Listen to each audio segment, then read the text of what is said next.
Pas de nouvelles sanctions pour le Burkina Faso à l'issue du sommet extraordinaire de la CEDEAO tenu ce 3 février à Accra au Ghana, visé par un coup d'État le 24 janvier dernier. Le Burkina Faso, qui était au centre du sommet, s'en sort indemne. L'organisation sous-régionale demande par contre au président Damiba de proposer un chronogramme raisonnable de sortie de crise pour aller aux élections. Situation nationale, le groupe de citoyens d'appui à l'opérationnalisation de la transition, entité de l'appel de Manega, est disposé à accompagner la transition. Pour ce groupe, il faut donner à la transition 3 années et laisser le temps aux militaires pour restaurer la souveraineté du Faso. Les relations entre Paris et Bamako sont toujours tendues. Le chef de la diplomatie française, Jean-Yves Le Drian, a déclaré mercredi que la France quitte le Mali et pas le Sahel.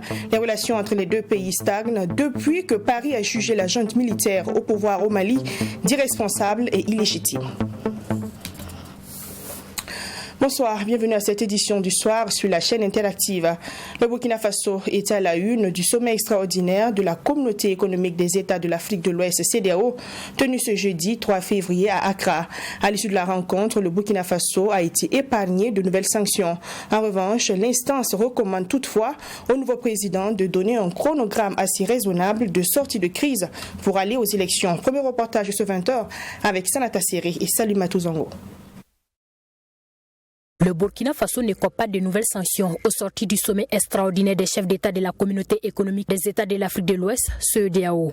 Un sommet tenu ce jeudi à Accra est consacré notamment à la situation du pays des hommes intègres.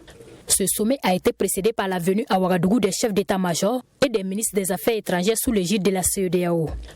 Une mission qui a permis aux deux délégations de rencontrer les membres du mouvement patriotique pour la sauvegarde et la restauration MPSR qui ont été ouverts aux suggestions et propositions faites par la CEDEAO, à en croire le compte rendu des émissaires de l'organisation sous-régionale.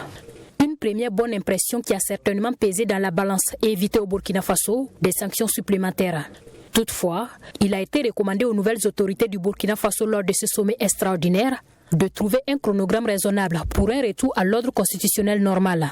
Cependant, le pays reste suspendu des instances de la CEDEAO et des autres institutions internationales dont l'Union africaine. Le président du MPSR, Mouvement patriotique pour la sauvegarde et la restauration, a dissous dans un décret les conseils des collectivités territoriales. Des collectivités territoriales mises désormais sous délégation spéciale. Quelle est la valeur juridique de cette décision? Quelles sont les compétences des délégations spéciales? Se demande-t-on. Pour avoir des réponses plausibles, nos reporters Maxime Jean-Hugues Bambara et Abdourahim Yénié ont rencontré Youssouf Ouattara, un administrateur civil qui s'y connaît en la matière. Suivez. Selon Youssouf Ouattara, administrateur civil et enseignant à l'École nationale d'administration et de magistrature, la dissolution des conseils des collectivités territoriales par le MPSR n'est qu'une suite logique de la dissolution de l'Assemblée nationale qui met fin au système partisan. Si le débat peut se poser sur la légalité de la décision du MPSR de dissoudre les collectivités territoriales, pour l'administrateur civil, il ne faut pas perdre de vue l'acte fondamental qui couvre les actions des nouvelles autorités sur le plan juridique. Il faut dire que la loi spécifie clairement qu'on ne peut pas procéder de manière générale à la dissolution de l'ensemble des conseils de collectivités territoriales. Donc les conditions sont bien précises, c'est le blocage du conseil municipal, c'est la démission des membres du conseil, c'est l'invalidation de l'élection. Ce sont ces 3 cas-là où on peut dissoudre le conseil municipal et asseoir une délégation spéciale. Maintenant, comme je l'ai dit, la loi a spécifié qu'on ne peut pas prendre une mesure à caractère général. Ceci dit, si on met dans la balance l'acte fondamental, parce qu'en 2015, il n'y avait pas un acte fondamental, et dans la hiérarchie des normes, on sent que l'acte fondamental l'emporte sur la Constitution, sur certaines dimensions. Donc, l'acte fondamental, on va dire, qui va donner les prérogatives et les pleins pouvoirs aux autorités du MPSR pour prendre ce type de décision. Prévu par le Code général des collectivités, la délégation spéciale est un organe qui vient suppléer à l'absence du conseil municipal. Il y a deux types de délégations spéciales. Il y a de la délégation spéciale régionale et la délégation spéciale communale. Alors la délégation spéciale, son format est connu. Le président au niveau communal, c'est le maire, et excepté Ouagadougou et Bobo qui sont des communes à statut particulier où on aura des présidents de délégation spéciale qui sont gérés par les hauts commissaires, et au niveau régional, les délégations spéciales régionales seront dirigées par le gouverneur. Et dans son architecture, la délégation spéciale est composée des forces vives de la localité, notamment les services déconcentrés, les autorités coutumières et religieuses, les organisations de la société civile. Elle fait office d'organe délibérant selon Youssouf Ouattara et a les mêmes compétences qu'un conseil municipal. Donc les matières sur lesquelles le conseil municipal délibérait, la délégation spéciale va continuer à délibérer sur ces matières. Donc il n'y a pas un grand changement, mais on va constater quand même un certain déficit, on va dire, dans la capacité de mobilisation des communautés autour du développement, parce que l'élu, le président du conseil régional ou le maire et l'ensemble du conseil de collectivité sont quand même issus des communautés.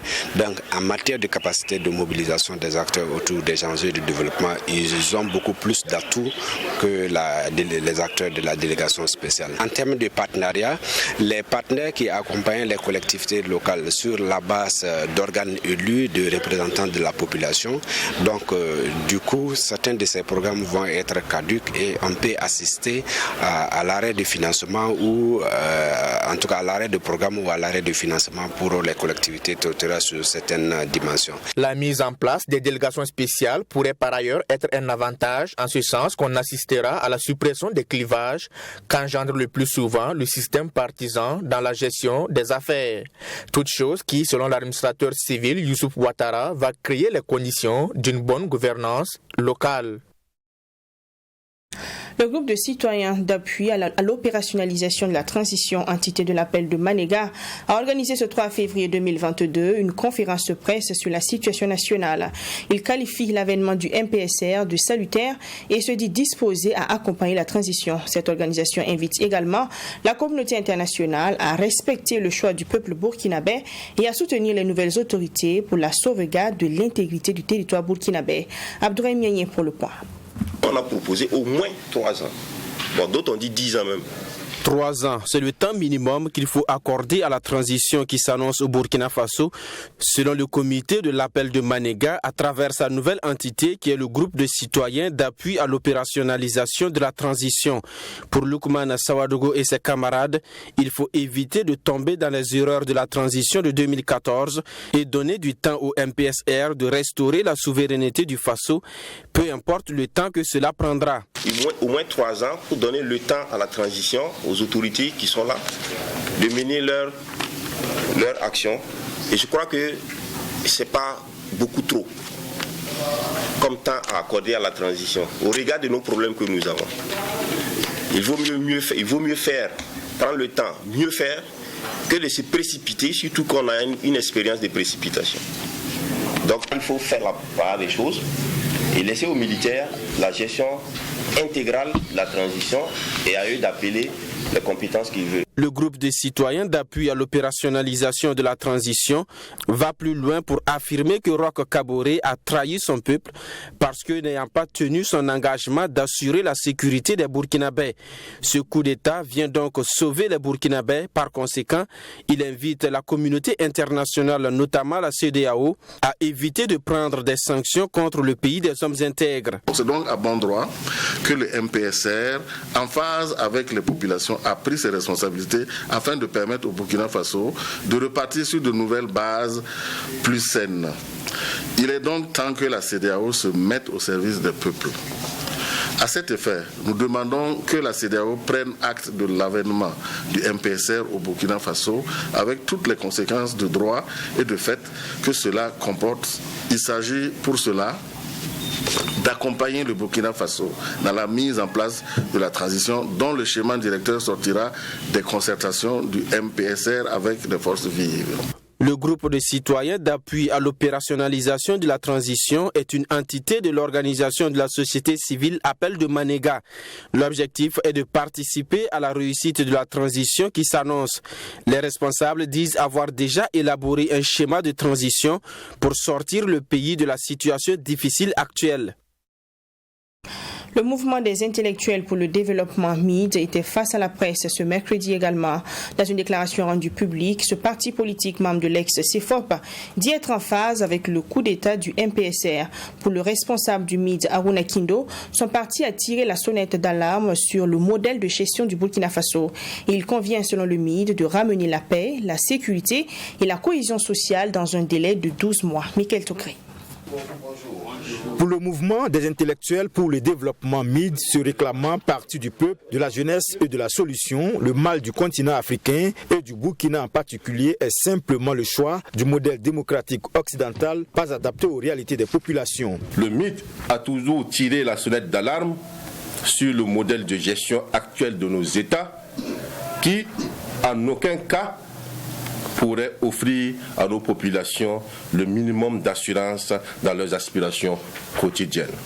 Toute gouvernance qui ne met pas en avant la saine répartition des ressources de l'État, qui n'accorde pas une justice pour tous, qui ne prend pas en compte le quota jeune, qui ne choisit pas que des hommes voués de patriotisme et d'amour pour son prochain dans les plus hautes fonctions de l'État, ne peut que tomber dans la colère militaire ou civile.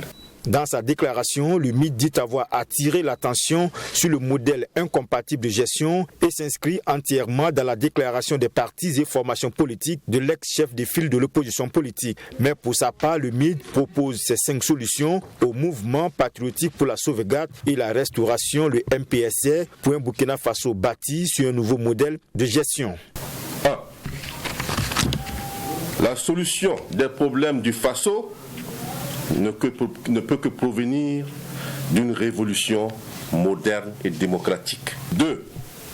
Réviser tous les accords internationaux de sorte à prioriser les intérêts du peuple et surtout dans une logique gagnant-gagnant. 3. Revoir le système électoral de sorte à condamner énergiquement la corruption électorale. 4. Réorganiser l'armée. 5. Inviter la CEDEAO à revoir son mode de fonctionnement de sorte à apporter à temps des solutions idoines aux problèmes des nations. Le mouvement des intellectuels pour le développement MID invite les nouvelles autorités à réorganiser l'armée de sorte à cultiver une discipline exemplaire sans égale et lui apporter un accompagnement conséquent en matériel et en ressources afin de ramener la paix, la sécurité et la cohésion sociale au Burkina Faso dans un délai maximal de 12 mois. À Bobo-Dioulasso, les mouvements Faso Kunaolo Debout et Alala ont tenu une conférence de presse ce 3 février. Ils disent prendre acte de la prise du pouvoir par le MPSR et exigent des nouvelles autorités la prise en compte des citoyens dans la gestion du pouvoir. La coalition met en garde également les partis politiques et les organisations de la société civile. Cette coalition annonce également un meeting et une marche de soutien au MPSR et aux victimes des attaques terroristes les 4 et 5 février 2022 à la place Tiefo Amouro. Pour les détails, on retrouve sur place à Bobo-Dioulasso notre correspondant Joseph Koudgo. Les membres du mouvement Faso Kunaolo Debout et le mouvement burkinabé Alala mettent en garde le mouvement patriotique pour la sauvegarde et la restauration MPSR. Tout en prenant acte de l'engagement des nouvelles autorités à poser les bases d'un Burkina Faso nouveau, cette coalition dit mettre un point d'honneur à certains points. Soucieuse du respect des droits humains, de la libération de nos terres, des puissances impérialistes qui pillent nos ressources, nous exhortons les nouvelles autorités à privilégier l'intérêt du Burkina Faso d'abord, prendre toutes les mesures et des dispositions idoines pour la prise en compte effective des besoins et des intérêts légitimes des hommes, des femmes, des jeunes filles et des jeunes garçons dans toutes les décisions qui seront prises. mettre fin aux rapports amicaux rapprochés et déguisés et pris individuellement entre eux et les autorités politiques françaises. Privilégier la recherche de solutions urgentes pour une prise en charge effective des ayants droit des victimes et des survivants des attaques terroristes. Faire de la lutte contre le terrorisme une priorité pour renforcer la cohésion sociale. Les conférenciers du jour ont aussi fustigé le comportement de certains partis politiques et organisations de la société civile qui, selon eux, sont à la base de la dégradation du climat socio-politique au Burkina Faso. Il y a des ONG qui ont été créées pour pouvoir lutter contre la vie chère, mais qui n'ont pas fait le travail qu'ils devraient faire. Il y a des ONG qui ont été créées pour pouvoir dire non ici aux questions d'injustice, mais ça n'a pas été fait. Mais on voit qu'au lendemain du coup d'État, chacun se lève, fait une déclaration pour dire qu'ils soutiennent ici le MPSR. On voit qu'il y a des ONG même qui ont voulu le départ de l'ancien régime, tout simplement parce qu'ils pensaient qu'il y a, en cas de transition, on va les faire appel. Et si on rentre toujours dans ce même schéma-là, après cette transition, il y aura encore un pouvoir. D'autres ONG vont se créer pour dire qu'il faut qu'on puisse lutter pour chasser le régime qui sera là encore et encore adhérer à une transition. Ici, c'est en même temps appeler le MPSR à œuvrer de telle sorte que les jeunes qui créent des associations, qui créent des ONG là, ils les créent par vision et par conviction. Et non parce qu'ils veulent adhérer à une transition ou bien être parrainés par des ministres de gauche à droite pour pouvoir avoir de l'argent. Nous ici, par principe, nous avons dit que nous ne pouvons pas ici dire qu'on est d'accord pour un coup d'État. Et je pense qu'un parti politique digne de ce nom aussi ne devrait pas se prononcer sur la question du coup d'État. Mais on a vu des partis politiques qui ont dit qu'ils sont d'accord pour un coup d'État et c'est ce que nous on reproche, c'est dommage. Parce qu'on voit que c'est un retournement de veste. La coalition lance un appel à ses militants pour un grand meeting le 4 février prochain à la place Tefo Amoro. Un meeting qui sera suivi d'une marche le 5 février 2022 pour rendre hommage aux victimes des attaques terroristes. Elle servira aussi, selon les initiateurs, d'une marche d'interpellation pour mettre en garde le MPSR et cela pour une bonne conduite de la transition. Des nouvelles du parc animalier de Zignaré dans ce 20h sauvé il y a plus de 2 années maintenant. La vie reprend au parc animalier de Zignaré, rebaptisé Sanctuaire animalier de Zignaré. Des bénévoles réunis au sein de l'Association pour la protection de la faune et de la flore ont décidé de redonner vie à ce parc. Aujourd'hui, c'est un parc totalement transformé que nos reporters ont pu constater grâce à un voyage de presse de l'Office national du tourisme burkinabé, ONTB. Les images de l'état actuel du sanctuaire, les difficultés dans la gestion des lieux et l'impact de la situation difficile du pays sur la fréquentation du sanctuaire dans ce reportage signé Fatima Tanikema. L'Association pour la protection de la faune et la flore au Burkina Faso est l'organisation qui est en charge de la gestion du sanctuaire animalier de Zignaré. Elle a rouvert ses portes aux visiteurs pour la 3e fois le 24 octobre 2021. Après avoir été abandonnée au lendemain de l'insurrection populaire qui a emporté le régime Compaoré, une lueur d'espoir est née dans ce site qui abrite plusieurs espèces. Toutes des espèces emblématiques du Burkina Faso. Il y a des lionnes, une hyène, des autruches à cou rouge et énormément d'espèces qui sont en voie d'extinction, qu'on ne trouve plus à l'état naturel aujourd'hui. Comme les lionnes, comme la hyène rayée, comme l'autruche à cou rouge, comme les singes. On a des élans du Cap, on a des waterbucks, des hippos. Voilà, c'est à peu près ça. Des tortues de terre. Et puis pas mal d'espèces aussi qui sont en totale liberté dans le parc. Selon les nouveaux locataires, il était impérieux pour eux de venir en aide à ces animaux qui étaient en détresse, faute de nourriture et de prise en charge. Donc j'ai été très attristée, très scandalisée. La première fois que nous sommes venus ici, nous ne savions pas que nous allions revenir. C'était pas du tout prévu. Moi, je suis venue là, j'étais toute petite. J'ai vu des articles dans la presse sur l'état des lionnes. J'ai proposé à mon mari qu'on vienne. Quand on a vu l'état des lionnes, on s'est dit bon, qu'est-ce qu'on peut faire? On a commencé à venir avec un peu, vous savez, les steaks hachés là. On venait au grillage comme ça et puis après, ça a pris une ampleur. Une prise en charge qui coûte très cher aux sauveurs des animaux de ce parc. Depuis plus de 2 ans, l'association concentre d'énormes efforts pour le bien-être des animaux du parc. Mais ce n'est pas chose aisée, à en croire la présidente de l'association. Une lionne doit manger au moins 40 à 45 kilos de viande par semaine. On les nourrit 3 à 4 fois par semaine à raison de 7-8 kilos. On tourne autour de 1,5 million par mois pour nourrir les carnivores. Voilà, c'est à peu près ça la réalité. Ça vous laisse imaginer à quel point c'est difficile, voilà, et à quel point c'est vraiment une recherche et un combat quotidien.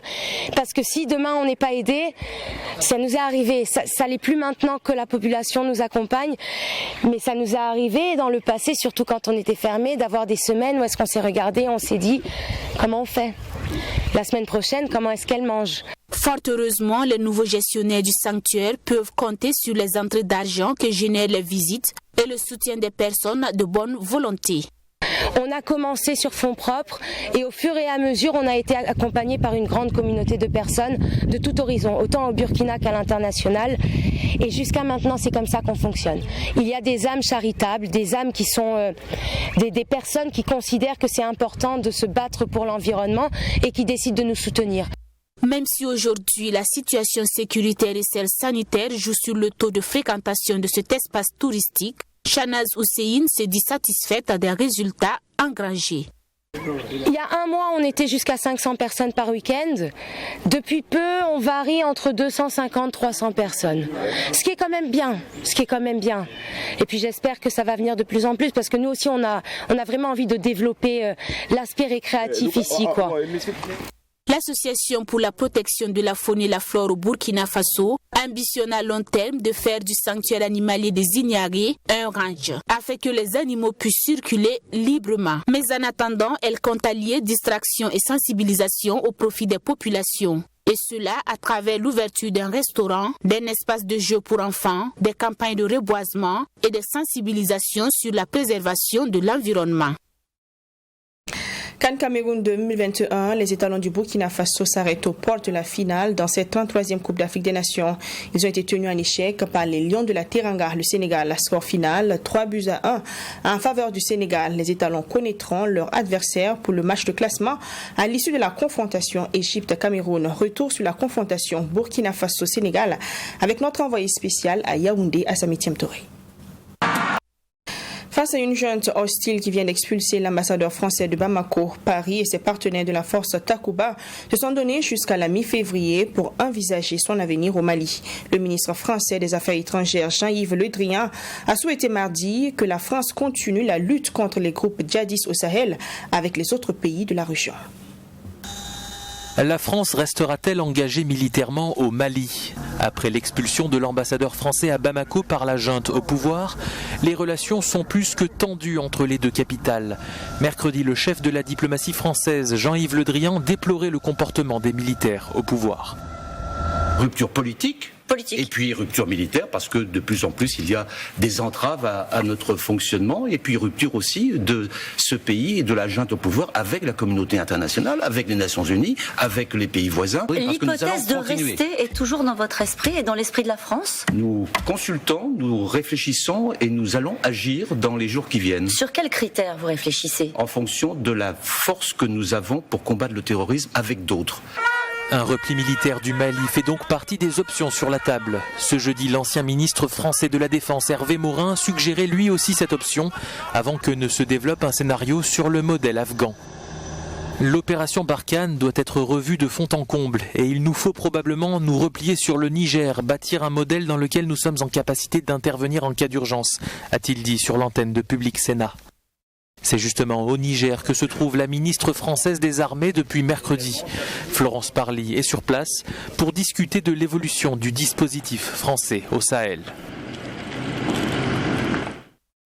Fin de ce 20h, merci de l'avoir honoré. Les programmes se poursuivent sur True TV. Restez encore avec nous. Je vous retrouve demain à la même heure. Bonsoir.